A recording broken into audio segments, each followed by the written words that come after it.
Hi guys, it's Mandy here. I'd like to say thank you to everyone for your concern who asked and who left a message for me. Just to let you know, I'm all right. I'm feeling a lot better than I was. Still a bit low, um, but apart from that, just to sort of update you guys on what's happening with the whole Rings of Power thing and what I think of it. Because I recently saw the teaser trailer for it, I think. And I have to say, I'm not particularly impressed with it. It's rather, it just feels very generic. It doesn't feel very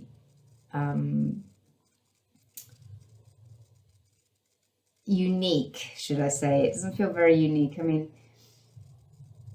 it feels kind of the same. It gives me the same kind of vibe as, I don't know who here watched any of the Dark Crystal TV series that they tried to make. It feels the same as that. It doesn't have very much uniqueness. It feels like a lost opportunity, because they keep messing with the storylines. To anyone who's ever seen the Dark Crystal film but haven't seen the Dark Crystal TV series, I'll tell you that that was a big disappointment to me. I love the Dark Crystal film. Sorry, it's very early in the morning and I'm very tired. So I love the Dark Crystal film. Absolutely brilliant story, very unique, great adventure, very original concepts. And unfortunately, the TV series did not match up to the lore that the film itself stated. I'm not entirely sure whether the comics that are written on the Dark Crystal came out before the Dark Crystal film or after it. If it came after, then it goes to show how powerful the film was. If it came before, then it's just obviously a very good comic that was written before. I don't, like I said, I don't know whether it came out before or after, but I've never read the comments. Sorry, I'm so tired this morning, I can't speak. I've never read the comics or books afterwards. So, but from what I know of the Dark Crystal, the lore is very specific. It's even stated very clearly in the opening of the film. So, but I'm sorry, I'm going on a bit of a tangent here, but it's an example of how it seems to be quite prevalent in this day and age that filmmakers tend to mess around with lore a lot because they seem to think they know the law, but they're completely ignoring the law, even when it's clearly stated in the actual original film. When the law is stated pretty damn clearly, they seem to just deliberately want to ignore it to create their own law, even though it's that very same law that probably got their enthusiasm to make this in the first place. It's like, why would you even bother to create something based off a story that you were told as a child that you obviously felt really inspired by it? Why would you want to tamper with that story? Why? I'll tell you why. The answer is one thing: money. People nowadays don't care about stories. They don't care about keeping stories alive. They just want to push their agendas, and they know that film is the biggest medium to do that in. So this is why they're doing it. And if I can find my notes, I actually did write some notes down here earlier. Yeah, there was a very interesting interview I watched a couple of days ago. What was it?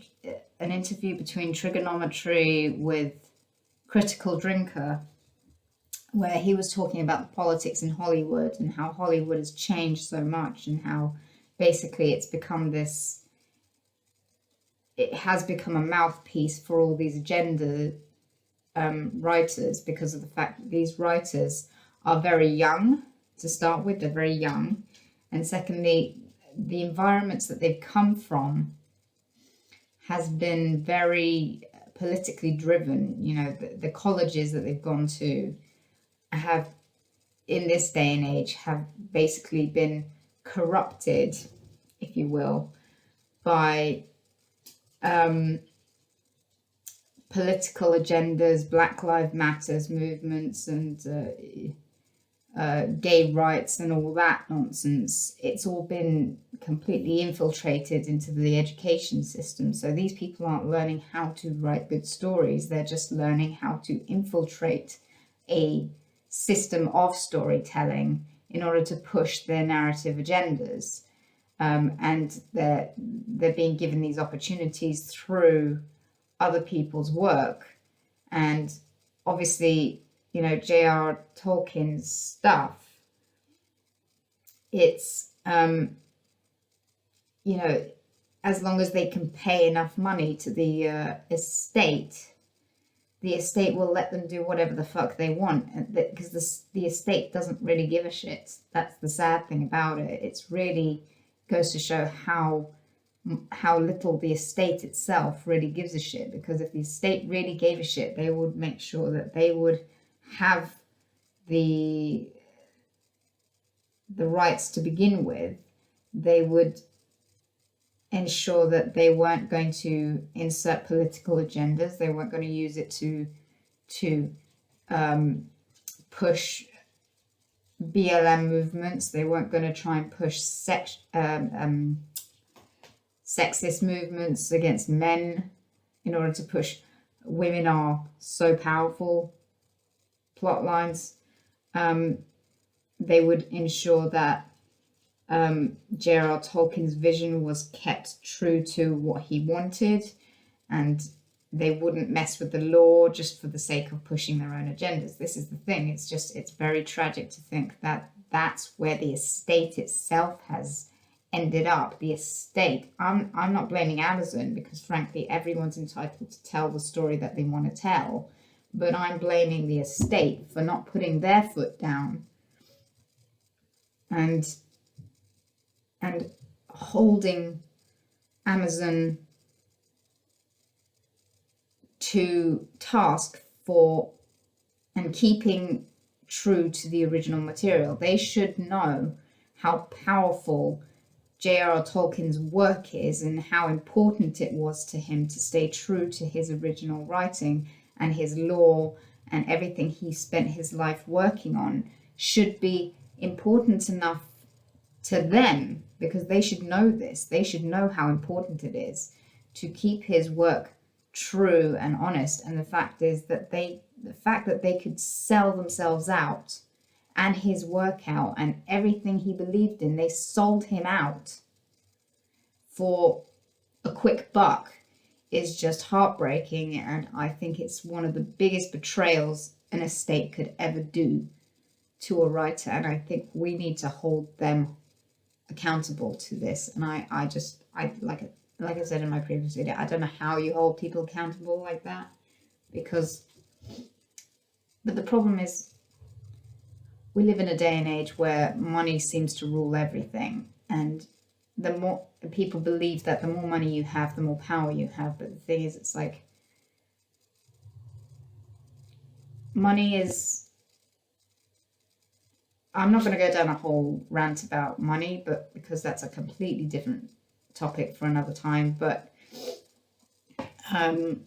you know, I just feel it's very sad that we live in a day and age where people just give over power for the sake of money, and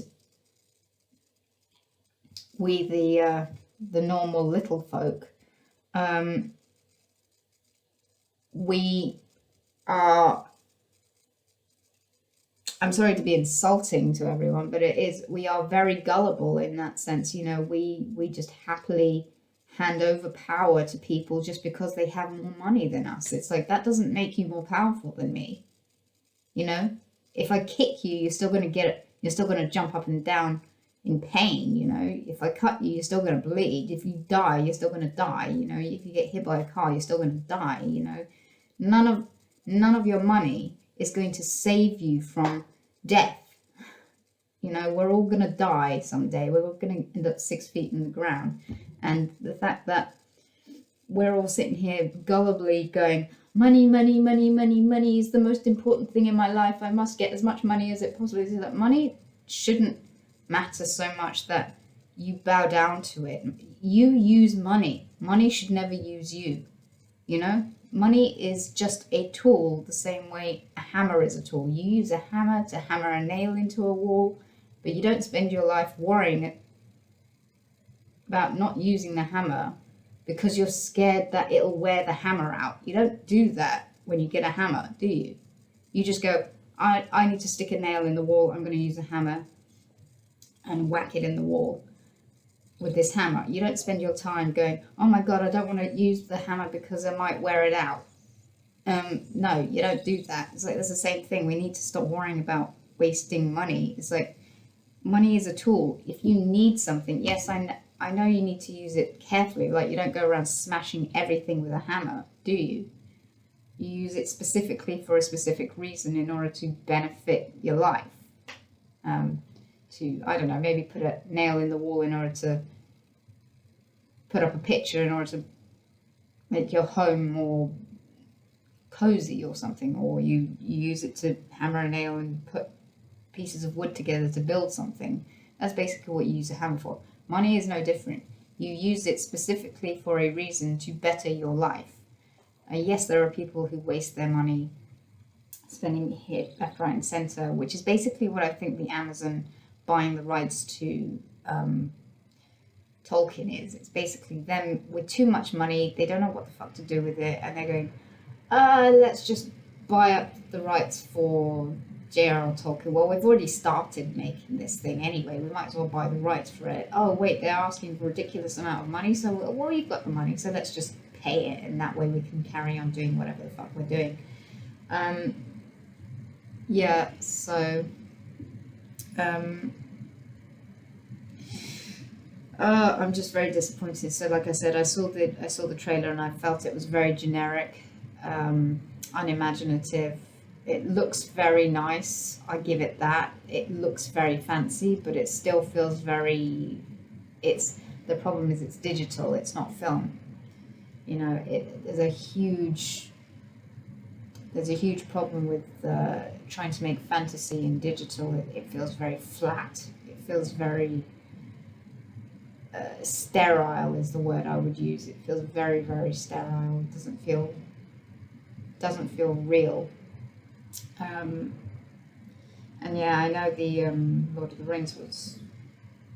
I don't know whether it was actually filmed on film or not, but the way it was created was obviously very different, because obviously film and TV are two different creatures, even though technically they should be treated the same. I personally believe that, because it's like, if you're making something,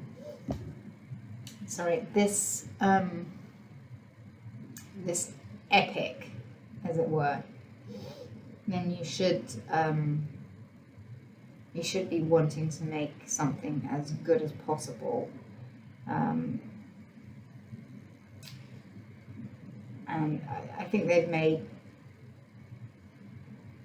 I think in this case, it's going to be a case where they've cut corners, they've just rushed it in numerous areas. The dialogue sounds awful. I can already tell the dialogue sounds awful. Yeah, so I'm not looking forward to this, but I'm going to watch the first episode of it just to see what it's like. And then I will get back to you guys on my opinion of it when it finally comes out.